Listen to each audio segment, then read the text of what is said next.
Welcome back to Walsall Fan TV. The Joy and the Pain podcast is now live, up to 53rd in the UK. So that's the latest one. So I'm quite pleased with that. Quite surprising. Today we're talking to EFL Knowledge King, Gabriel Sutton. Hi Simon, how are you? How are we doing? Joy and the Pain. Well, what we're going to talk about today, Walsall's squad, how we've constructed the squad, or how Matt Sadler has constructed the squad, and where we think Walsall will finish.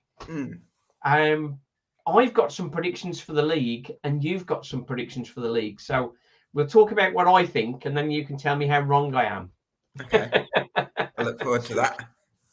Gabriel is, of course, the knowledge on all of the EFL, Championship, League One, League Two. He knows virtually every player, I think. And every time I mention a player to Gabriel, he knows all about the player, which is pretty good. So, first of all, Walsall's squad, we've suddenly worked hard to bring in a much more competitive squad. Last season, you will recall, when DJ was in situ, Walsall were 8th with a couple of games in hand. So we were close with DJ to the playoffs. And I think we've got a much better, a much stronger squad now. So you've predicted 12th after predicting 10th last year. But we know It is a much tougher division. I think we'll talk about that precise positioning a little bit later. First of all, let's just talk about the Walsall squad. In goal, Owen Evans, and Jackson Smith has come in as the number 2, effectively, the backup. So good they gave him 2 surnames. Well, this is very true. He was with the Wolves. That we shouldn't hold that against him, since he's been 8. So he's had lots of development there. I'm sure Wolves give you the exact same antipathy back, Simon. Probably. Fierce right. They absolutely hate Walsall at Wolves. And actually, a lot of Wolves fans say Walsall are their second team. Yeah. There's many of those. And then my best mate, Dazzling Dave, he's a Wolves podcaster. He's Always Wolves, Dazzling Dave, does very well, and he's my mentor.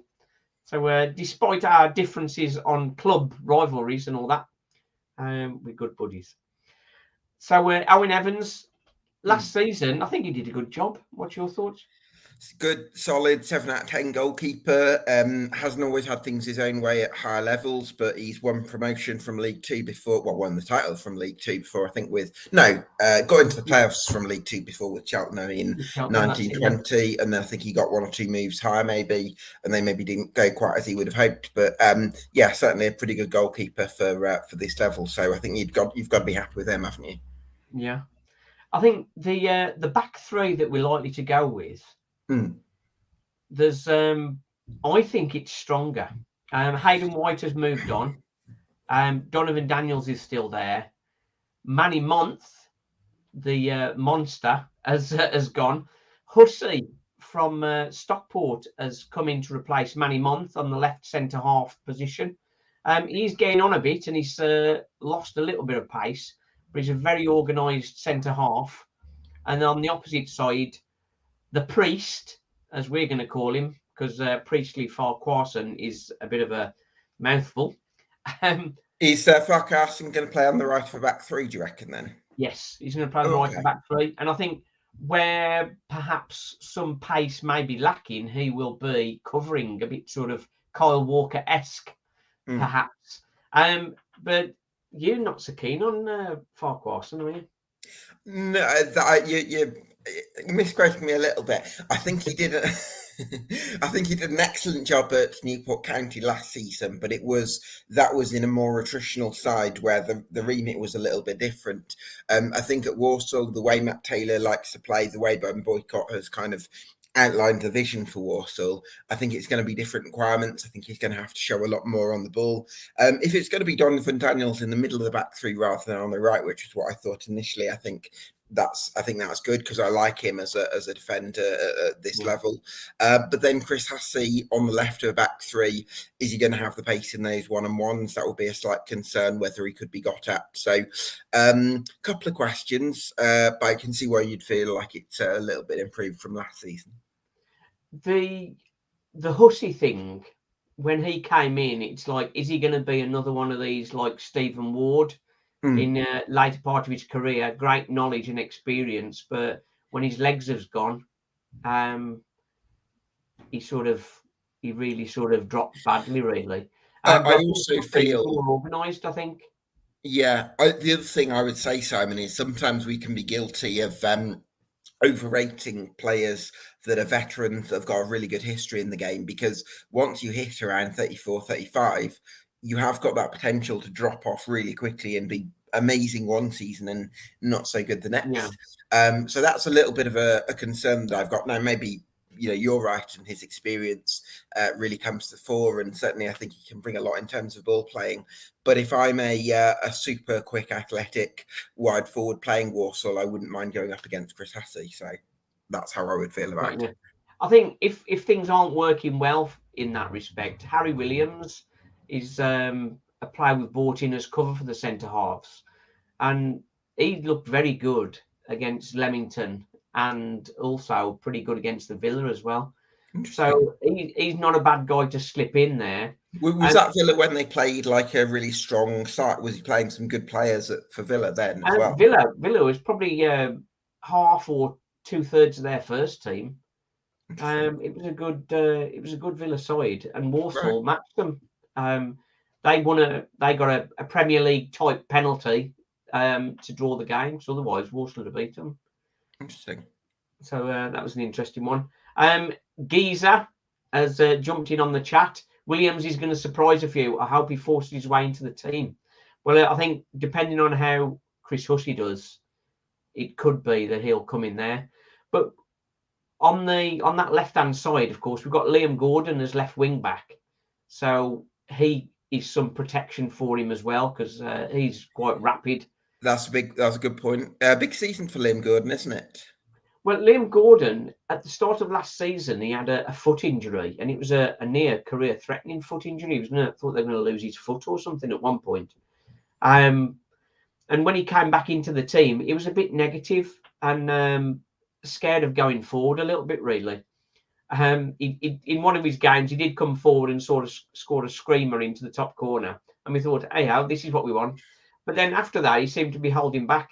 But I did have a chat with him, and really was sort of just encouraging him to sort of, you can do this. You're going to take players on.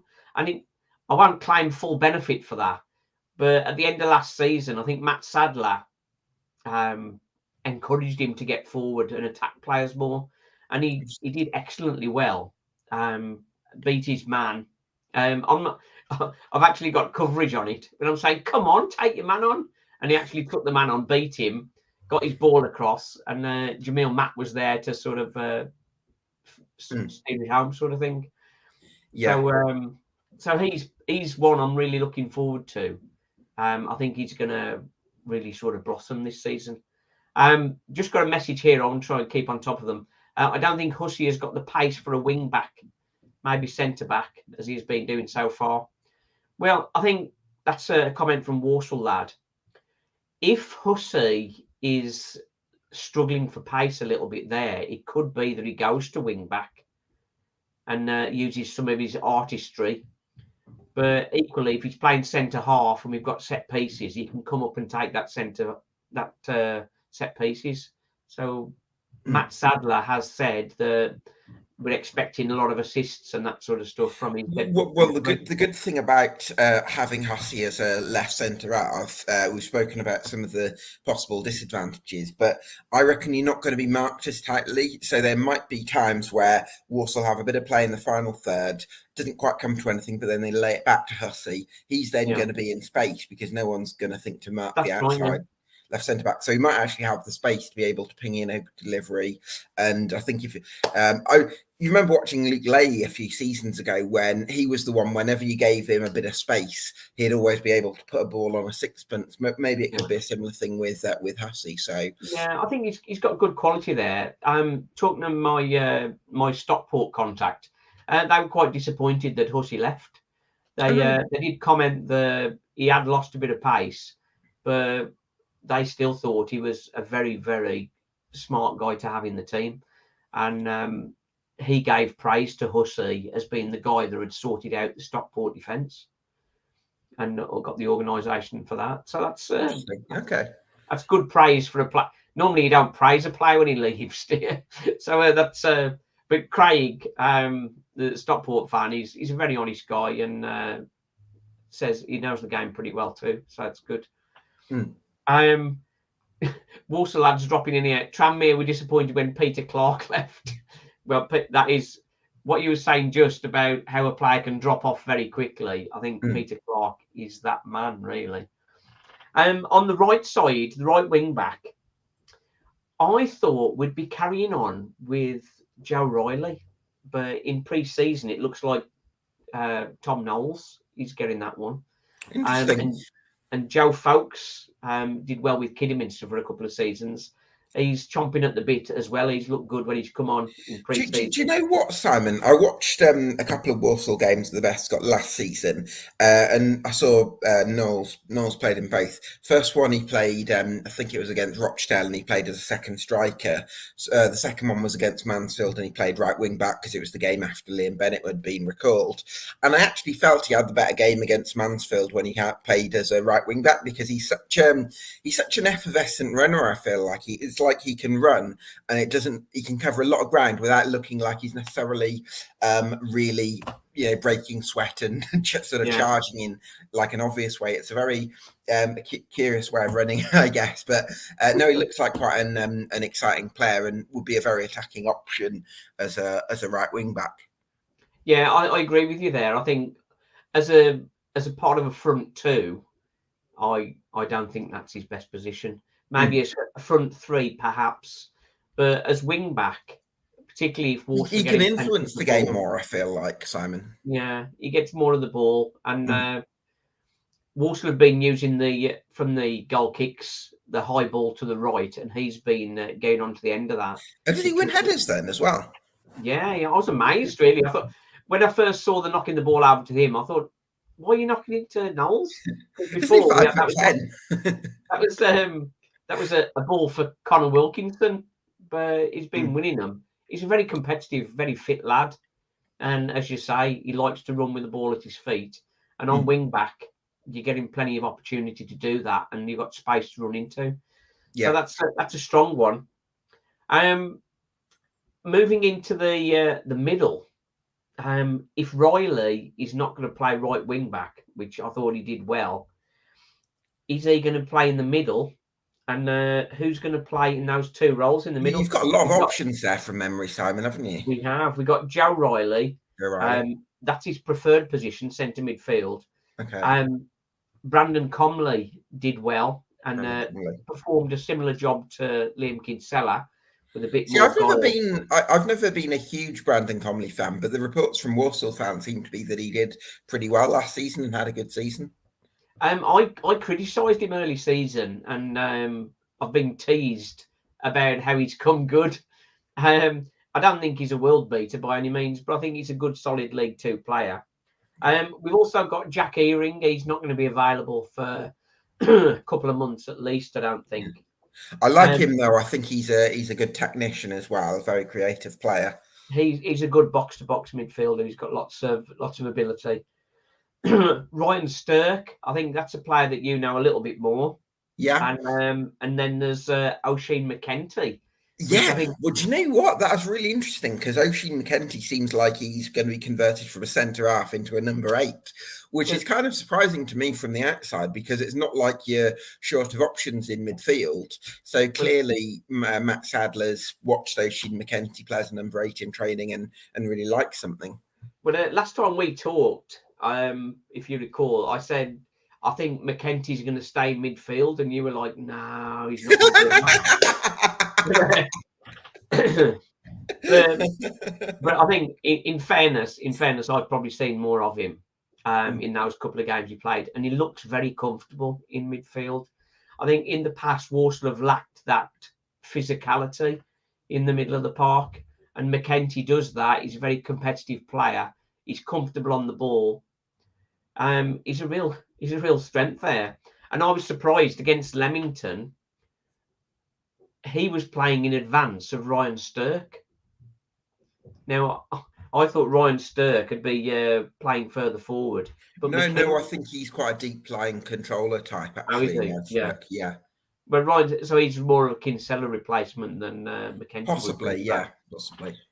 But of those two to play there, I think perhaps Riley and McKenty might get the nod, but equally maybe Stirk and McKenty. But I think McKenty is one that's going to be in there, I think. Interesting. Yeah, no, well, that certainly gives you lots of depth, doesn't it? In terms of options, I'm not sure there's going to be many League Two teams that feel like they've got more players to turn to.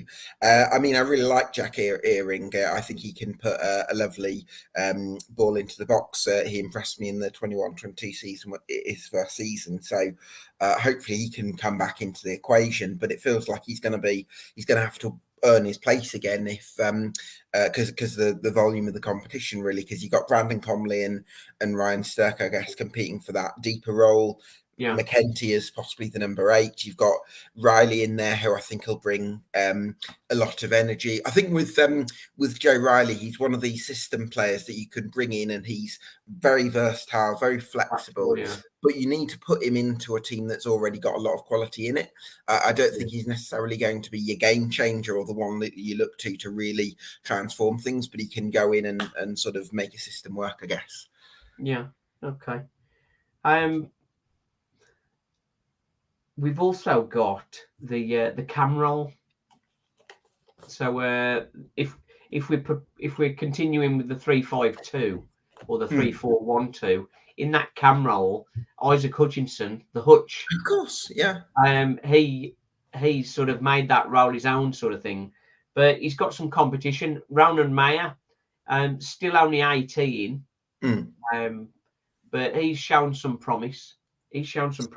But now, of course, Russ Tierney. Do you know much about him from Motherwell? No, I wasn't able to get much intel on him. Were you able to find anything? Well, been playing for Motherwell in the Scottish Premier League. He's scored a couple of goals, one against Celtic, one against Rangers. So, but the information on him is he's very good at picking a pass and dropping in strikers, which is what I was concerned with Hutch. Hutch is not a bad player in there as Cam. He's a good player that's improving, but being able to that final pass to put his strikers in. He did it to beautiful effect to drop Douglas James-Taylor in against Carlisle in the FA Cup, but he hasn't slipped players in as well as that really much at all. But 7 assists for the season and 7 goals last season is a good return. But this Russ Tierney, maybe he can unpick some of the defences that are trying to hold on, perhaps. Maybe. I do have a lot of faith in Isaac Hutchinson. I think that I felt like there was another level for him to go at, and hopefully he can find that this season. I think he brings a lot of energy into that number 10 position. So I'd be inclined to back him to go out that extra gear this season, especially in a more progressive system, I guess, Simon, as well, because Michael Flynn tended to go, long straight away, whereas under Matt Sadler it's going to be more of a gradually building up the play through the thirds, and I think from there you're probably going to see Isaac Hutchinson get more opportunities to show that creative element and slipping balls through, which maybe he didn't get so much last season. So I'm sticking with Hutchinson. I think he's going to have a big season. I think that's correct, really. We are, from the couple of games we've seen, we are playing much better passing football than we had under Mike Flynn. I And, feel and then I think what you see from that, Simon, is it takes the pressure off some of the through balls, because it feels like if if you don't get that one right, you might get another one and then another one, and then yeah. one of them will come through. Whereas I think under Michael Flynn, when you play a through ball, you've got to make it work, because when you get the ball back, Yeah, you don't that's it. spend Yeah. as much time on it, so there's more of a pressure to it, I guess. So hopefully that'll be a bit different. Yeah, Walsall looking to play a much higher press than they were previously. And because of that, the effort required, that's going to give opportunities for, say, Ram and Tierney if Hutch is in there. Sure. And again, I'm Riley, excited to see what Ram can do. I think we could be in for a big season for him, because I think it was difficult for him for one reason or another last season. But hopefully Sadler's more likely to be someone that can bring the best out of him as well. well, I think with Ram, he's working very hard. It's one of those, I think it's that first goal for him. I think he's had a few opportunities and it's just not quite happened for him. And sometimes you just need to get a run in the team and settle down, get your first goal, and then he'll sort of he'll be on it, sort of thing. Can I ask you a question though, Simon? Do you think that with the volume of midfielders we've talked about, I feel like we've got to about 9 Yeah, with these with this conversation in terms of 6s, 8s, and 10s. yeah. Is there a possibility that 1 or 2 get offloaded? Well, what I was going to get to, because of the high press style and the option of having 5 subs, you've got the option to change, haven't you? So I think McKenty and Riley and Stirk will all have a part in the game. And equally, I don't think Hutch will play the whole game. I think he might play sort of 70 minutes, and then Ram or Tierney might come on. So I think in the midfield, where it's going to be very frenetic and very very high press, having the option to change it, which I think that's one thing that Mike Flynn didn't do well last season, but his squad wasn't as deep with the injuries we were dealing with. The smartness and when to change it, when to make changes to the team, that's perhaps where we'll benefit more, I think. Possibly.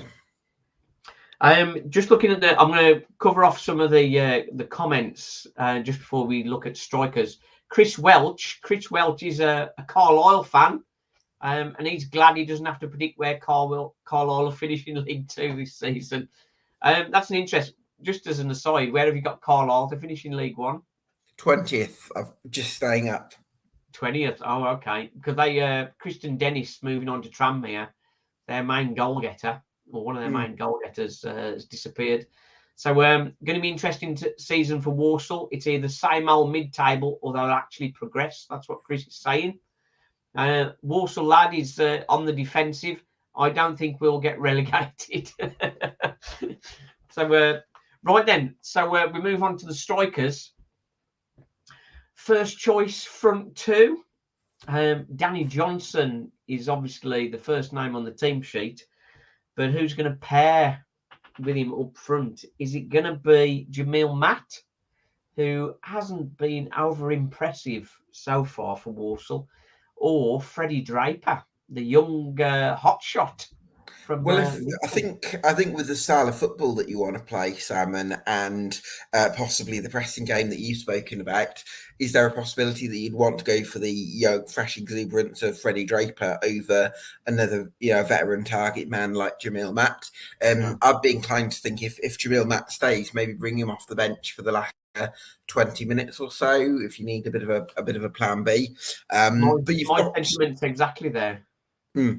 That's exactly where I think Jamil Matt will be, sort of to help solidify a victory, perhaps, or something different as the game's sort of reaching its conclusion.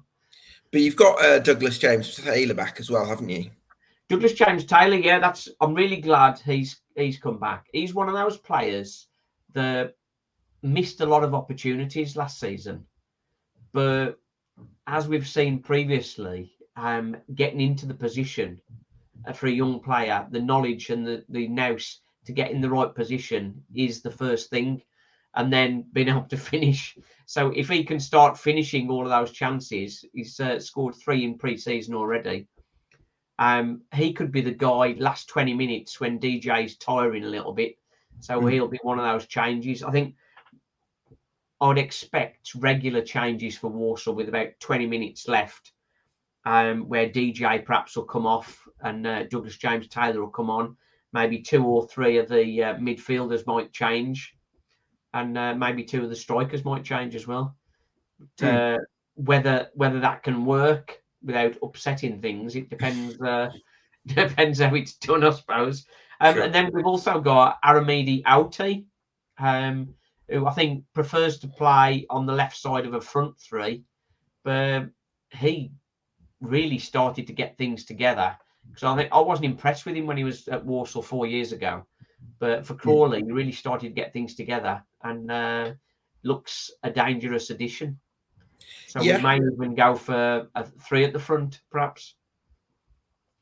Well, but then who misses out in midfield if you're playing with a back 3? Well, you want to have 3 midfield spaces open, surely. Otherwise, why would you have 7, 8, 9 midfielders in the mix? The thing is, as a Walsall fan, to have this many options and to be honest, good options is it's a change. And I've put that team together, but really, I don't know. I don't really know who's going to be playing where. In any of the midfield and attack, there's lots of different formation, lots of different options, particularly in midfield. So all to fight for, I think, which is a change, a nice change. Sure, I would agree with you that there's a hell of a lot of depth in the Walsall squad, but I also feel like have you got necessarily a killer first 11? Would you trade some of that depth for maybe a slightly different option in certain positions? Possibly. I think defensively, I think we're fairly comfortable on that, to pick that. If Knowles is going to carry on as right wing back, I think that's set. It's just those middle 2. I think McKenty Stirk may work very well, and then Hutch. So I think that's pretty set. I think DJ and Draper is what I would say is the preferred front 2 at the moment.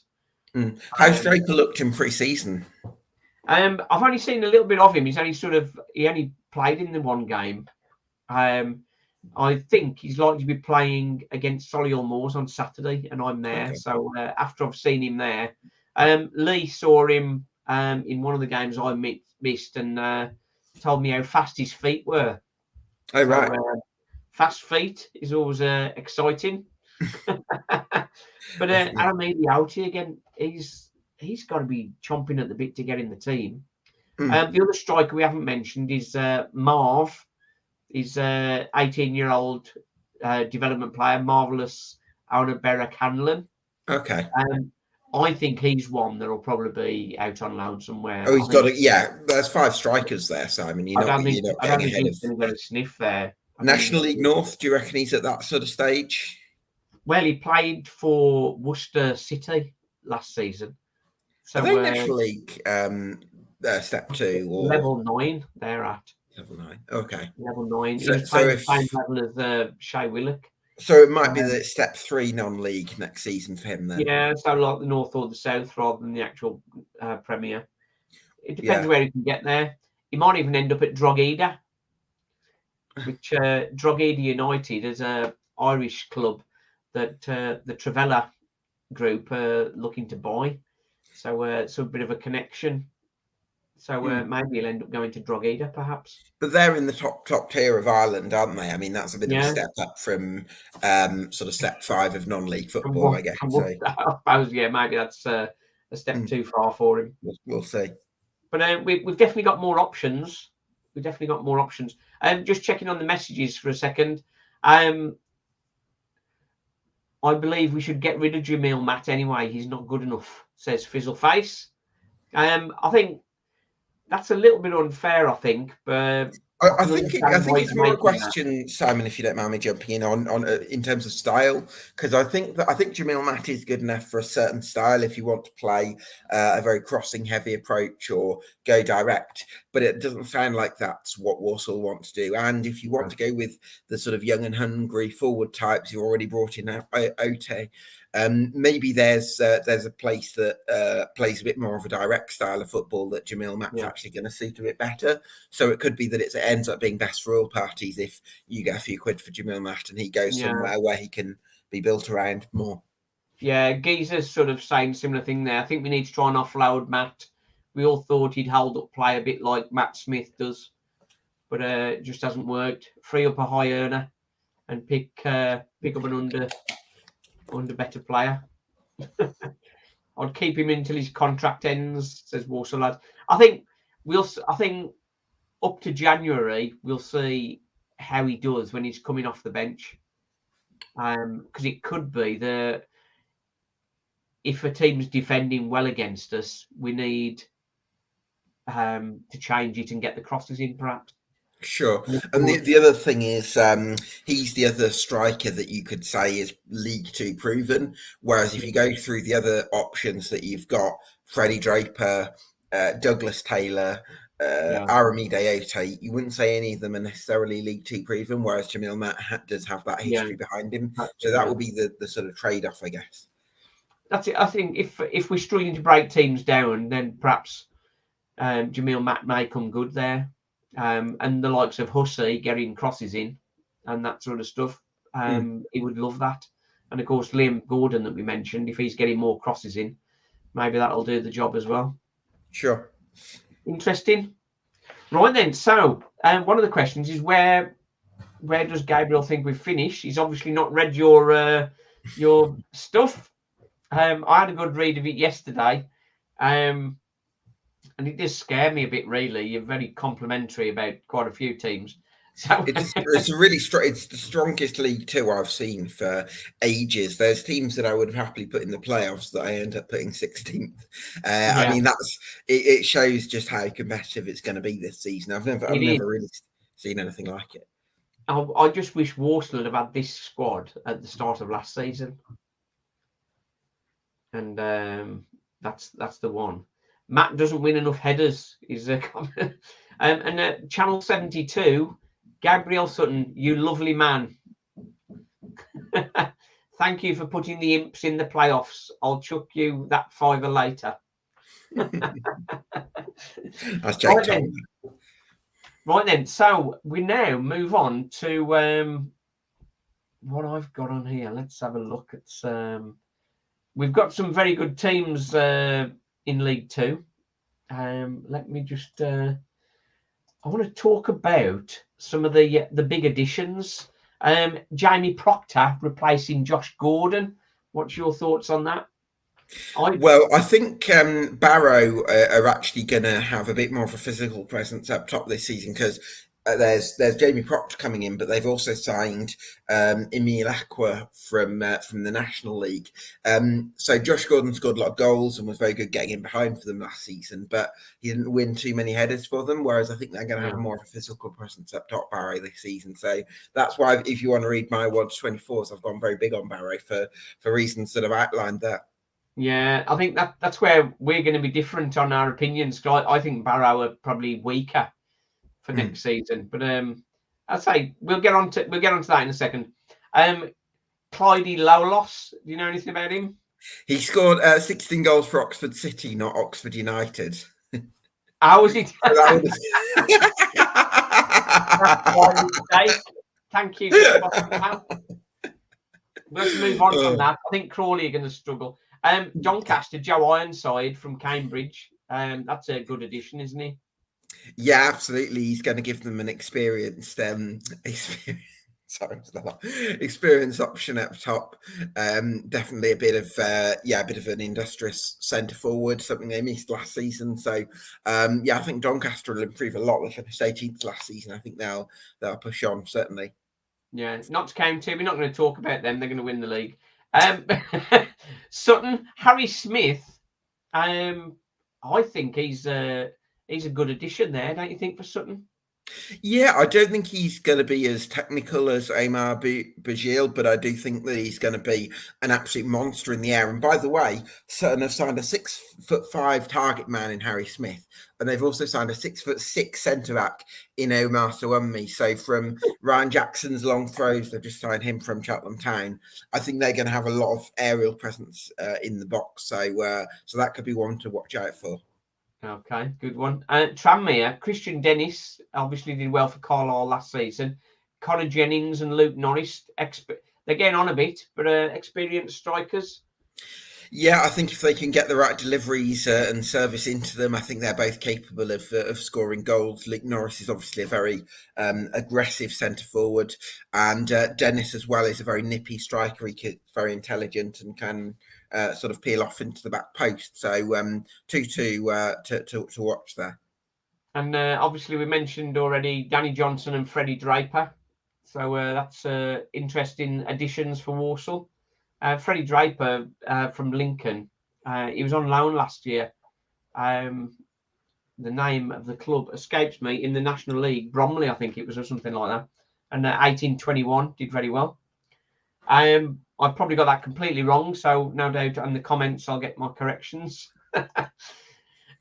So I'm not sure how you did this, but I sort of broke the league down and thought who would be in the top 7, the middle 9, and the bottom 8.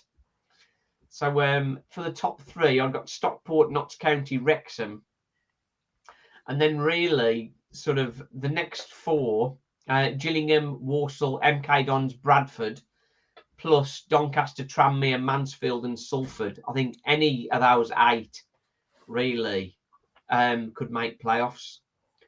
But some I've got there that also runs for the division. That's where we've got a difference of opinion. Sutton, Grimsby, Swindon, Barrow, and Wimbledon. Yeah, I think you're massively underestimating Grimsby and Barrow, personally. Yeah. We can't all be in the top 7. That's true. Safe, but not exciting anything. Accrington, Colchester, Crewe, Forest Green, and Newport.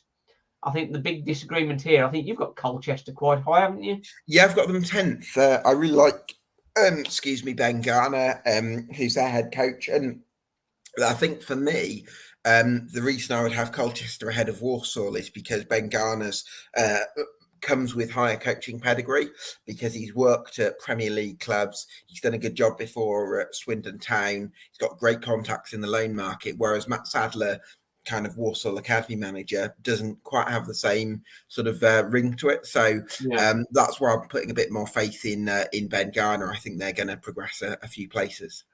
Yeah, I've just had a comment come through. Freddie was at Drogheda, that Freddie Draper. So it was 1821 for Drogheda in the Irish Premier League. So that's reasonable return, or a very good return, I think. Struggling, Harrogate, Crawley, and Morecambe. I think Crawley and Morecambe definitely struggling. I think you've got Newport very low as well, haven't you? Yeah, I've got them going down. Oh dear, this doesn't sound very good. So yeah, that's my predictions there. Interesting. Walsall 5th, Gillingham, Wrexham, Notts County, and Stockport above us, and then MK Dons and Bradford. You've dropped Bradford a bit on your predictions, haven't you? 14th. I think that I think they were very unconvincing last season. I'm expecting a big drop off, and I think that they're going to struggle under the weight of expectation as well. So I don't think they can rely on individuals this season in the same way they did last year. I think Andy Cook obviously has been doing very well. And is he going to score 28 goals again, though, Simon? Can you rely on one player? I think on your comments on your predictions, I think you've got that comment, haven't you? Andy Cook, maybe not, because he's getting on a bit. Andy Cook, everybody knows what he's like now. They have done for a couple of years. Mark Hughes, how long will he last if they're in the bottom half? We'll see. I mean, I could be completely wrong about this, and Bradford end up being brilliant, but I'm just not convinced by them. Doncaster and Tranmere, I think, are going to be close. I've got them 8th and 9th, with Mansfield down to 10th. Mansfield, I think, are weakening, aren't they? Sure. Yeah, I think they kind of relied on quite an experienced core last season, and I'd be a little bit worried about some of that core dropping off slightly. So that's why I Yeah. think Mansfield might fall back a bit in a stronger league. And Salford, the big money spenders have sort of calmed down a bit, haven't they? Yeah, I think they're going for a bit more of a progressive approach. They've got Neil Wood, who's a good coach. The big thing for me with Salford is they've been able to keep hold of Elliot Watt, who's probably the best midfielder in the league. So I think Yeah. that's the massive thing that they've got in their favour. But yeah, Sutton. I've got Sutton mid-table in 12th. I think you'd got them significantly worse, haven't you? Mm. And then you say Grimsby and Barrow. I've got Grimsby 13th and Barrow 15th. Yeah. And Colchester 17th. You're thinking they're going to be right up there, aren't you? Yeah, I think they'll do a lot better than you've suggested. I think Grimsby are very much a rejuvenated club. I think they've got a stronger squad than they had last year. Camille Conte in midfield, I think, is a great addition. I think he's going to really star in League Two this season.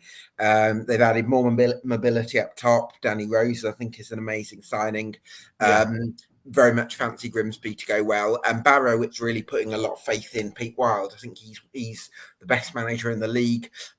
He's achieved incredible results against the odds before. He's got Halifax Town on a bottom end budget in the National League to 2 top 7 finishes in 3 seasons, which was incredible.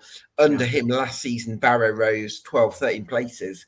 And I think that having strengthened their squad again, I think they could be really one to watch. Okay. Swindon, I've got them 14th. On reflection, I think they're going to do well to get 14th, I think. You've got them lower, haven't you? I think Swindon. Yeah, I think it's a tough time for Swindon Town. Definitely, I'm not sure they've strengthened their squad enough over the course of the summer. Yeah, I'm a little bit concerned about Swindon. Yeah, I think financially they've got some problems. What I want to mention about Swindon and Michael Flynn, of course, I think this is incredibly strange. Liam Kinsella, who was with Walsall for 12 months with Mike Flynn at the helm, he's got him as a trialist. Like, if you've worked with a player for 12 months, the previous 12 months, why would you possibly need to trial him? You either want him or you don't. Yeah, I'm a little bit sort of. I think it's one thing with younger players, but I'm a little bit skeptical about that when it comes to older players. Yeah, it's like they haven't got the money to say they want him. And Kinsella was on fairly low wages at Walsall. So I don't think he's going to cost the earth for Swindon. And I think Sure. they probably need him if they want to try and stay up, perhaps. Yeah. Yeah, Harrogate and Morecambe. I think I'll probably switch that if I read it that now. I think Crawley, perhaps. Yeah, I'm worried about Crawley. They've signed a lot of players from the sort of lower end of non-league, and I'm not sure they're going to step up. They've been selling a lot of their better players as well. So I think Crawley are in for struggle after last season's dice with a drop. And I think Harrogate are much more of a stable club. They've got Simon Weaver as manager, so I can't see them going down myself. I think it'll be Newport and Crawley. Yeah, and I've got Morecambe bottom of the tree. When I spoke to the Morecambe guys, they were sort of struggling to get a team together, I think. Yeah. And they have cancelled some pre-season games because they haven't got a team. Yeah, I'd be a little bit worried about Morecambe as well. I think them and Accrington Stanley could be the ones to struggle. Yeah. Crawley, Ashley Naderson's gone as well. So OT, Ashley Naderson. Is Dom Telford still there? I think he is at the moment, yeah. He'll probably be scraping and scratching, trying to get out, won't he? You sound like a cat. I think if I was in that kind of sinking ship, bear in mind how many goals he scored the season before with Newport. It didn't go too well for him at Crawley, and there's lots going on there, and not in a good way, I think. Just catching up on a couple of comments from Chris Welch. Barrow, Grimsby, Colchester, my ones to watch. A few people are upset with your predictions, particularly Bradford, Gabriel. It's up to them to prove you wrong, isn't it? It's up to them to prove you wrong. Bradford, Mansfield, Salford, Kings of failure in League Two. Barrow were unlucky last season not to make playoffs. Squad depth perhaps might be the issue. Mike Flynn, League Two bridesmaid. Harrogate and Sutton will stay up comfortably. Armstrong is massive for Harrogate. Yeah, he'll help keep it there. So now we move on, Gabriel, to your prediction of Walsall in 12th. Are you still standing by that, given the squad depth that Walsall have got? Or are you thinking... I am, yeah. I think it's good squad depth. I'm not sure it's a top 7 first 11, which would be my concern. I think that the league's going to be weaker in a year or two than it is now. So for me, I think it's about, for Walsall, a case of making enough progress so that when the league does level out, you're in a position to pounce. So I think it's a case of making some progress this season, but I don't think you're going to make the playoffs. Yeah, I think I'm very confident in Walsall because of the extra players that we brought in. But as we've seen with your report, there are some very good teams going very well. Barrow, I think your Barrow prediction perhaps is playing on Wild. And you're expecting... Yeah, I rate him incredibly highly. I think he's one of the best managers in the EFL, and I think he'll be very in demand next summer. I think this is the last year where how good he is maybe goes under the radar a little bit. Yeah. And Gillingham, we like in Gillingham. I think we both got those. They had a really good second half of the season. Yeah, I think Gillingham, with their investment that's going, I think they'll expect to improve after the Gallantons takeover in January. Made some good additions, so yeah, I think they'll be in the mix for sure. Excellent. I will put a link to Gabriel's full report in the description, so for anybody who wants to have a look at that.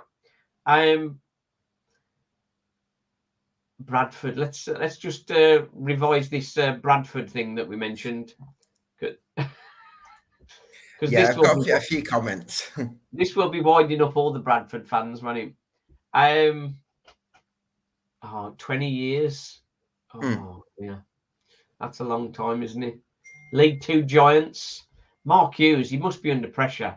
I think when Mark Hughes came in, everybody thought, oh, Premier League manager, you'll get them up in no time. Yeah, but I think it's similar with to what we've said about players, though, Simon, where sometimes we can be guilty of overrating players that have got a good history, and actually the magic is actually in spotting the managers that are kind of up and coming.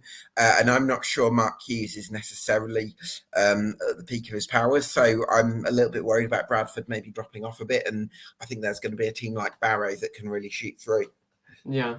I think with Matt Sadler for Walsall, I think he's an unknown quantity in some respects, similar to Dean Smith. When Dean Smith took over as Walsall manager, I think few expected him to do well.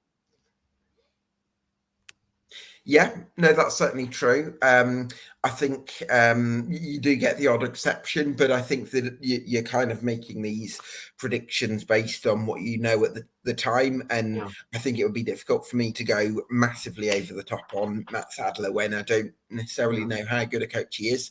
So I think that's still to be proven. He might be amazing. Listen, who knows? But I just feel like there's other managers that have got more of a body of work behind them, like the achievements that I've spoken about, Pete Wild, or the coaching pedigree of likes of Ben Garner. But how about Gary Waddock? He's Matt Sadler's assistant.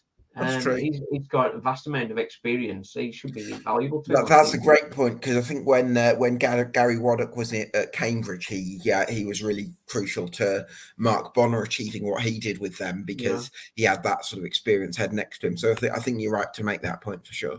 Yeah, but it's going to be an exciting one. Walsall we've had a very good pre-season so far. Looks like we're going to be scoring a lot more goals than last season, with the likes of Freddie Draper and Danny Johnson and Aramedi Aouti. I think he's going to be up in his count, and Douglas James Taylor as well. I think the comments that people have made, Jamil Matt may be on borrowed time, is perhaps valid, but they've given him the number 9 shirt, so there's there's no indication at the moment that he's likely to be going. The final thing I want to cover off, Walsall have given out squad numbers. I did a video on this yesterday. Number 2 is missing from the squad numbers, and there is rumours that Liam Bennett could be coming back to Walsall. Oh no, Simon! I expected better of you. There's no way Liam Bennett's going to come back to Walsall. He could be one of the best wing backs in League One this season. Why on earth would he go back to League Two? I know, but people have been saying this to me, that he's been linked with Walsall. We're in talks with him, and I've responded exactly the same as you. This guy is going great guns. He's under contract at Cambridge with for the whole of this season plus an option on another year. Why would he leave League One to go to League Two? I have trouble fathoming it myself, but the rumour mill is deeper and deeper. So there's definitely some conversations going on, but I mean, it's still. Hi Liam, do you want to come back to Walsall? No, I'm happy at Cambridge, thanks. that's probably the conversation that's going on. Well, I think he's enjoyed himself. He's enjoyed himself at Walsall. Sure. It was a bit of a breakthrough for him. Yeah, I'm sure David Beckham enjoyed himself at Preston North End when he went on loan there.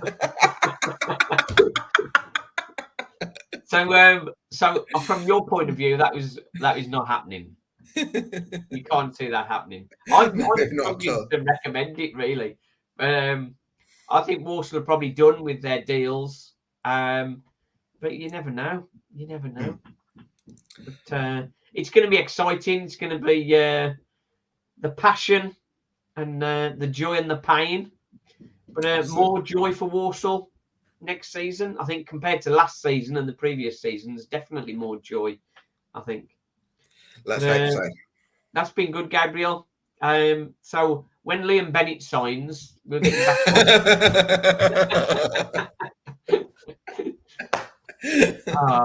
As always, thank you. As always, thank you for coming on. As I say, I'll leave it in the description for Gabriel's summaries. First class analysis from Gabriel, of course. Cheers. And you have calmed me down. I was confident Walsall were going to finish top 7. And after talking to you, I've knocked you down a peg. Yeah, I'm feeling I've been deflated a little bit. But well, I'm glad it's had the intended effect. The thing is, I think I can see Walsall upsetting people. I think every time Walsall have got promoted, they've been tipped for a poor season. So you never know. You never know. Right then, thanks everybody for watching. Thanks for listening. Walsall Fan TV and Gabriel Sutton signing off. The joy and the pain. Excellent. Cheers. Cheers.